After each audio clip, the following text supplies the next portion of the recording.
Hi friends, నేను మీ Anil Kumar. Welcome back to our channel. గత వీడియోలో మనము జీవక్రియల లెసన్‌లో నుంచి ఒక 12 బిట్స్ చూడడం జరిగింది. ఈరోజు రిమైనింగ్ బిట్స్ కూడా మనము చూడడానికి ప్రయత్నిద్దాం.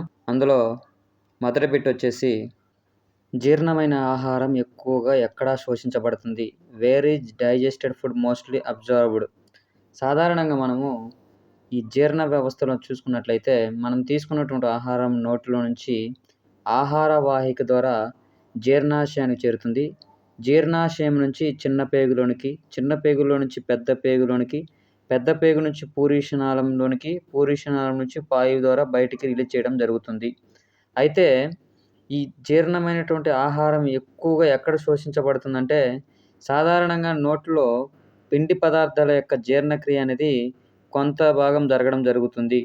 ఎందుకంటే ఇందులో లాలాజల అమైలేజ్ అనే ఎంజైమ్ ఉండడం వల్ల అది పిండి పదార్థాల యొక్క జీర్ణక్రియ అనేది నోటి భాగంలో కొంత జరగడం జరుగుతుంది. అంటే మనం తిన్నటువంటి ఆహారం పూర్తిగా ఎక్కడ జీర్ణమవుతుందంటే చిన్న పేగులోనే అనమాట. అంటే పిండి పదార్థాలు కానీ, మాంసకృతులు కానీ, లేదంటే కొవ్వులు కానీ సంపూర్ణంగా జీర్ణమయ్యే ప్రదేశం ఏదైనా ఉందంటే అది చిన్న పేగు. మనం ఇప్పుడు చెప్పుకున్నట్లుగా ఈ నోటి భాగంలో ఏమవుతుందంటే పిండి పదార్థాల యొక్క జీర్ణక్రియ అనేది కొంత భాగం జరుగుతుంది కదా! కానీ ఈ నోటి భాగంలో నుంచి ఆహార వాహిక ద్వారా జీర్ణాశయం చేరుకున్నటువంటి ఆహారంలో ఈ పిండి పదార్థాలనేవి జీర్ణాశయంలో జీర్ణం కావు. ఎందుకంటే ఈ జీర్ణాశయంలో హెచ్‌సిఎల్ అనే ఎంజైమ్ ఉండడం వలన ఈ అమైలేజ్ అనేటువంటి ఎంజైమ్ అనేది జీర్ణాశయంలో పనిచేయదు. కాబట్టి ఇక్కడ కార్బోహైడ్రేట్ల యొక్క జీర్ణక్రియ అనేది ఈ జీర్ణాశయంలో అసలు జరగదనమాట. చిన్న పేగు లేదా స్మాల్ ఇంటెస్టైన్ అనేది కాలేయం నుంచి పైత్యరసాన్ని, క్లోమం నుంచి క్లోమరసాలని స్రవించడం జరుగుతుందనమాట. అయితే క్లోమరసంలో ఉన్నటువంటి క్లోమరస అమైలేజు మరియు చిన్న పేగులో ఉన్నటువంటి ఆంత్రరస ఎంజైములు కలిపి స్టార్చ్‌ని ఏం చేస్తాయంటే గ్లూకోజ్‌గా మారుస్తాయన్నమాట. ఈ స్టార్చ్‌ని గ్లూకోజ్‌గా మార్చేటువంటి ఎంజైమ్ ఏందంటే మాల్టోజ్ అనేటువంటి ఎంజైము ఈ స్టార్చ్‌ని గ్లూకోజ్‌గా మారుస్తుంది. అదేవిధంగా కాలేయం నుంచి వచ్చినటువంటి పైత్యరసం అనేది కొవ్వులపై పనిచేయడమే కాకుండా ఆహారాన్ని క్షారయుతంగా మారడంలో కూడా సహాయపడుతుంది. ఇక క్లోమం చూసుకున్నట్లయితే క్లోమరసాన్ని స్రవించడం జరుగుతుందనమాట. అయితే ఈ క్లోమరసం అనేది ఏం చేస్తుందంటే ప్రోటీన్లను జీర్ణం చేసేటువంటి ట్రిప్సిన్‌ని విడుదల చేయడం జరుగుతుంది. ఫ్రెండ్స్, ఈ బిట్‌లోనే మీకు 4, 5 క్వెషన్‌లు కవర్ అవ్వడం జరుగుతుంది కాబట్టి కొంచెం జాగ్రత్తగా ఉండండి. అదేవిధంగా ఈ క్లోమరసం అనేది కొవ్వులను విచ్ఛిన్నం చేసేటువంటి లైపేజ్‌ను కూడా విడుదల చేయడం జరుగుతుంది. కాబట్టి మనం చెప్పుకున్నట్లుగా పిండి పదార్థాల యొక్క జీర్ణక్రియ ఎక్కడ జరిగింది? పూర్తిగా చిన్న పేగులో జరిగింది. ఈ కార్బోహైడ్రేట్స్‌ని గ్లూకోజ్‌గా మార్చినటువంటి ఎంజైమ్ ఏందంటే మాల్టోజ్ అనే ఎంజైమ్ అనమాట. అదేవిధంగా కొవ్వులపై పనిచేసింది ఏందంటే పైత్యరసం అనే ఎంజైమ్. ప్రోటీన్‌లు జీర్ణం చేసే ఎంజైమ్ ఏంది? ట్రిప్సిన్. కాబట్టి కార్బోహైడ్రేట్ల యొక్క జీర్ణక్రియ జరిగింది. అదేవిధంగా ప్రోటీన్ల యొక్క జీర్ణక్రియ జరిగింది. అదేవిధంగా కొవ్వుల యొక్క జీర్ణక్రియ కూడా జరిగినటువంటి ప్రదేశం ఏందంటే ఈ చిన్న పేగే. కాబట్టి మనం తిన్నటువంటి ఆహారంలో ఎక్కువ భాగం శోషణ జరిగేది ఏ ప్రదేశంలో అంటే ఈ చిన్న పేగులోనే. ఇంకొక ముఖ్యమైన కారణం ఏంటంటే ఈ చిన్న పేగులో లోపల యొక్క తలములు ఏముంటాయంటే పేగు యొక్క శోషణ తల వైశాల్యాన్ని పెంచేటువంటి ఆంత్రశోషకాలని పిలువబడేటువంటి వేళ్ళ వంటి నిర్మాణాలుంటాయి.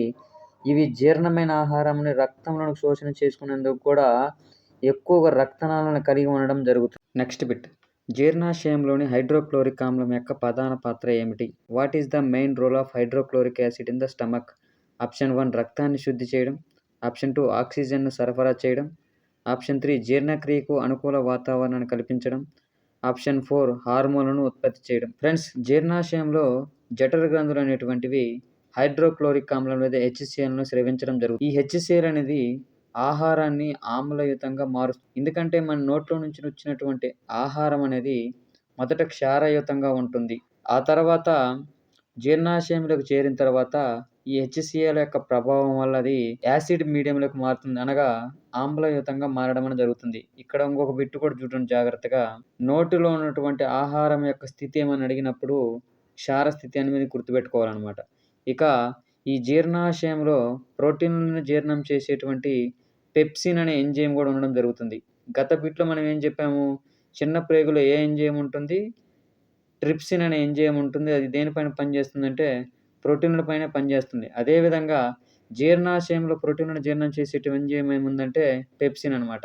అయితే ఈ పెప్సిన్ అనేది పనిచేయాలంటే జీర్ణాశయంలో ఆమ్లయుత మాధ్యమం అనేది అవసరం. ఈ ఆమ్లయుత వాతావరణాన్ని కల్పించేదేదంటే ఈ హెచ్‌సి. అంతేకాకుండా ఆహారంతో పాటు వచ్చినటువంటి కొన్ని హానికర సూక్ష్మజీవులను కూడా ఈ హెచ్‌సిఎల్ అనేది నాశనం చేస్తుంది. కాబట్టి హైడ్రోక్లోరిక్ ఆమ్లం యొక్క ప్రధాన పాత్ర ఏందంటే జీర్ణక్రియకు అనుకూలమైనటువంటి వాతావరణాన్ని కల్పించడమే. Next bit. చిన్న పేగులో ఆహార శోషణకు ఉపరితల యొక్క వైశాల్యాన్ని పెంచే నిర్మాణాలేవి? Which structure increases the absorptive surface area in the small intestine? Option 1 villi లేదా ఆంత్రశోషకాలు, ఆప్షన్ 2 ఆల్వియోలి, ఆప్షన్ 3 నెఫ్రాన్లు, ఆప్షన్ 4 ధమనులు. దీనిలో కరెక్ట్ ఆన్సర్ వచ్చేసి ఆప్షన్ 1 విల్లే లేదా ఆంత్రశోషకాలు. ఈ చిన్న పేగులో జీర్ణమైన ఆహారం ఏం చేస్తుందంటే శోషించబడుతుంది. అయితే ఎక్కువ పరిమాణంలో ఆహారం అనేది శోషించబడాలంటే దీని యొక్క ఉపరితల వైశాల్యం అనేది ఎక్కువగా ఉండాలి. ఎందుకు ఉపరితల వైశాల్యం ఎక్కువగా ఉండాలంటే మన యొక్క జీర్ణ వ్యవస్థలో పూర్తిగా ఆహారం జీర్ణమయ్యేటువంటి ప్రదేశం ఏందంటే చిన్న పేగే. అదేవిధంగా ఆహారం ఎక్కువగా శోషించబడేటువంటి ప్రదేశం కూడా చిన్న పేగ కాబట్టి దీని యొక్క ఉపరితల వైశాల్యం అనేది ఎక్కువగా ఉండాలి. అందుకోసం ఈ చిన్న పేగు యొక్క లోపల గోడలపై విల్లే అనేటువంటి వేళ్ళ వంటి నిర్మాణాలు ఉంటాయి. వీటినే ఆంత్రశోషకాలు అనడం జరుగుతుంది. ఇవి చిన్న పేగు యొక్క ఉపరితల వైశాల్యాన్ని అనేక రెట్లు పెంచి జీర్ణమైనటువంటి ఆహారం త్వరగా మరియు ఎక్కువగా శోషించబడేలా చేయడం జరుగుతుంది. Next bit. చిన్న పేగులోని ఆంత్రశోషకాలు లేదా విల్లేలలో ప్రధానంగా ఏమి ఉంటాయి? ఆప్షన్ 1 నాడీ కణాలు, ఆప్షన్ 2 ఎముక కణాలు, ఆప్షన్ 3 రక్తనాళాలు, ఆప్షన్ 4 కండర కణాలు. ఫ్రెండ్స్, చిన్న పేగు లోపలి గోడలపై ఆంత్రశోషకాలు లేదా విల్లే అనేటువంటి వేళ్ళ వంటి నిర్మాణాలు ఉంటాయి. ఇవి జీర్ణమైన ఆహారాన్ని శోషించడానికి సహాయపడతాయని మనం గత బిట్లో చెప్పుకోవడం జరిగింది. అయితే ఈ ఆంత్రశోషకాలు లేదా విల్లేలలో అనేక సూక్ష్మ రక్తనాళాలు ఉంటాయి. వీటినే బ్లడ్ క్యాపిలరీస్ అంటారనమాట. ఇవి ఈ చిన్న పేగులో జీర్ణమైనటువంటి గ్లూకోజ్, అమైనో ఆమ్లాల వంటి పోషక పదార్థాలు ఈ రక్తనాళాల్లోనికి ప్రవేశించి శరీరంలోని అన్ని భాగాలుగా చేరడం అనేది జరుగుతుంది. అందువల్ల విల్లెలలో ప్రధానంగా ఉండేవి ఏంటంటే రక్తనాళాలు. Bit number 16. స్వయం పోషక జీవులను ఏమని పిలుస్తారు? Autotrophic organisms are called. Option 1 వినియోగదారులు, ఆప్షన్ 2 ఉత్పత్తిదారులు, ఆప్షన్ 3 విచ్ఛిన్నకారులు, ఆప్షన్ 4 పరాన్నజీవులు. స్వయం పోషక జీవులు అనేటువంటివి తమ ఆహారాన్ని తామే తయారు చేసుకున్నటువంటి జీవులు. ఇవి కార్బన్ డయాక్సైడ్, నీరు వంటి అకర్బన పదార్థాలను ఉపయోగించి సూర్యరశ్మి మరియు పత్రహరితం లేదా క్లోరోఫిల్ సహాయంతో కిరణజన్య సంయోగక్రియ ద్వారా తమ ఆహారాన్ని తయారు చేసుకుంటాయి. అందువల్ల ఇవి ఆహారాన్ని ఉత్పత్తి చేస్తాయి లేదా ప్రొడ్యూస్ చేస్తాయి కాబట్టి వీటిని ఉత్పత్తిదారులు లేదా ప్రొడ్యూసర్స్ అని పిలుస్తారు. ఉదాహరణకి ఆకుపచ్చని మొక్కలను ఆల్గేను చెప్పుకోవచ్చు. అదేవిధంగా వినియోగదారులు అంటే ఏంటంటే ఇతర జీవులపై ఆధారపడే జీవులను ఏమంటారంటే వినియోగదారులు అంటారు. అదేవిధంగా విచ్ఛిన్నకారులు అంటే మృత సేంద్రియ పదార్థాలను విచ్ఛిన్నం చేసే వాటిని విచ్ఛిన్నకారులు లేదా డీకంపోజర్స్ అనడం జరుగుతుంది. మరి పారాసైట్స్ లేదా పరాన్నజీవులు అంటే ఇతర జీవులపై ఆధారపడి జీవించే వాటిని పారాసైట్స్ లేదా పరాన్నజీవులని చెప్పడం జరుగుతుంది. కాబట్టి స్వయం పోషక జీవులను ఏమని పిలుస్తారంటే ఉత్పత్తిదారులు లేదా ప్రొడ్యూసర్స్ అని పిలవడం జరుగుతుంది. మొక్కలలో కార్బోహైడ్రేట్లు, మానవులలో గ్లూకోజ్ ఏ రూపంలో నిల్వ చేయబడతాయి? In plants carbohydrates are stored in which form, and in humans glucose is stored in which form? Option 1 glycogen, starch, option 2 starch and glycogen, option 3 glucose, sucrose, option 4 cellulose, lactose. Friends, కిరణజన్య సంయోగక్రియ ద్వారా మొక్కలు తయారు చేసుకున్నటువంటి గ్లూకోజ్ను వెంటనే మొత్తం ఉపయోగించవు.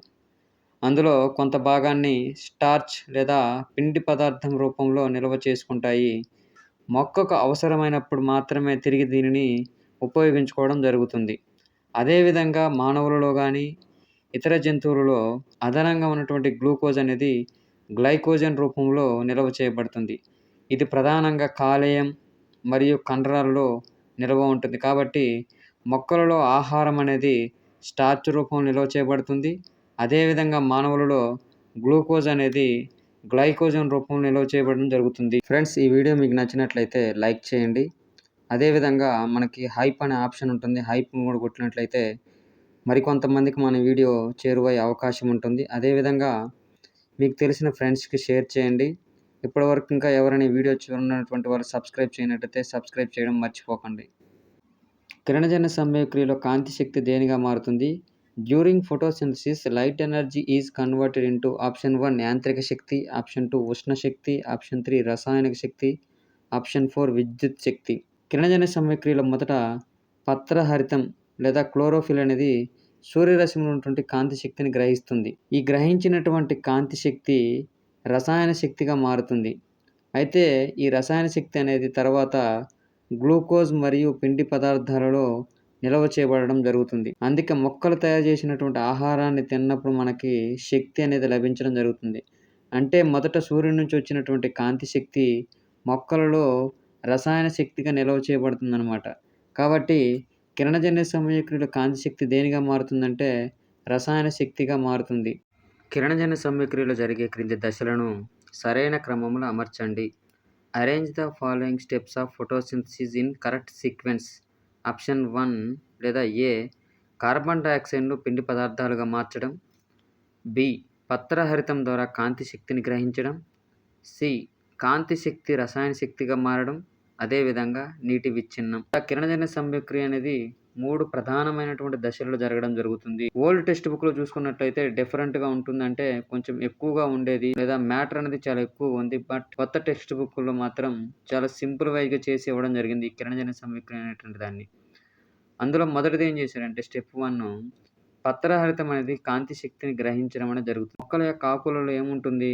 పత్రహరితం లేదా chlorophyll అనేది ఉండడం జరుగుతుంది. సూర్యరశ్మి అనేది ఈ ఆకుపై పడినప్పుడు లేదా పత్రంపై పడినప్పుడు దానిని పత్రహరితం అనేది గ్రహించడం అనేది జరుగుతుంది. ఉదాహరణకి మనం చూసుకున్నట్లయితే సోలార్ ప్యానెల్స్ మీరు వినే ఉంటారు.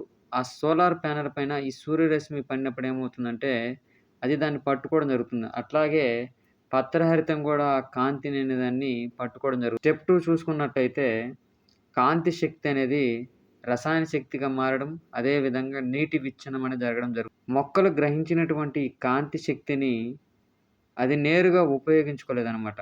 కాబట్టి దానిని మొదటగా రసాయన శక్తిగా మారుస్తుంది. అదే సమయంలో వేర్ల ద్వారా వచ్చినటువంటి నీరు అనేది విచ్ఛిన్నమై హైడ్రోజన్ గాను ఆక్సిజన్ గాను విడిపోవడం అనేది జరుగుతుంది. కాబట్టి ఆక్సిజన్ అనేది బయటకు విడుదలవ్వడం జరుగుతుంది. ఇక మిగిలినటువంటి హైడ్రోజన్ అనేది తర్వాత దశలో ఉపయోగపడడం జరుగుతుంది. ఇక 3వ స్టెప్ చూసుకున్నట్టయితే ఈ కార్బన్ డయాక్సైడ్ అనేది పిండి పదార్థంగా మారడం అనేది జరుగుతుంది. అంటే ఇప్పుడు మొక్క దగ్గర ఏముంది?